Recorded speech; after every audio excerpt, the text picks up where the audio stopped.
Welcome to Madasaling Pinoy, your prayer partner.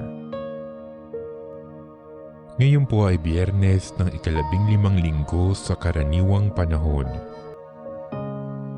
Ang mabuting balita ng Panginoon ayon kay San Mateo. Noong panahong iyon, isang araw ng pamamahinga, naparaan si Jesus sa triguhan.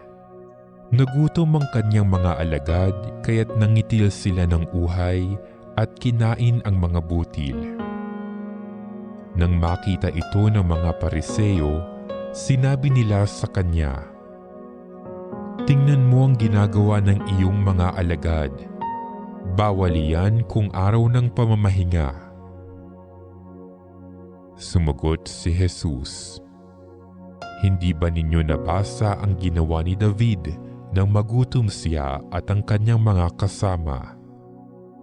Pumasok siya sa bahay ng Diyos at kumain ng tinapay na handog sa Diyos at pinakain din niya ang kanyang mga kasama. Labag sa kautusan na kanin nila ang tinapay na iyon sapagkat ang mga saserdote lamang ang may karapatang kumain na iyon. Hindi pa ba ninyo nababasa sa kautusan ni Moises na tuwing araw ng pamamahinga, lumalabag sa batas tungkol sa araw na ito ang mga saserdote sa templo, gayunmay hindi nila ipinagkakasala iyon? Sinasabi ko sa inyo, naririto ang higit na dakila kaysa templo. Hindi sana ninyo hinatulan ang mga walang sala kung alam ninyong ang kahulugan ng mga salitang ito. Habag ang ibig ko, hindi hain.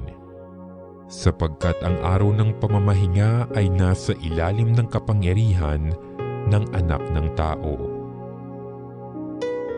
Ang mabuting balita ng Panginoon.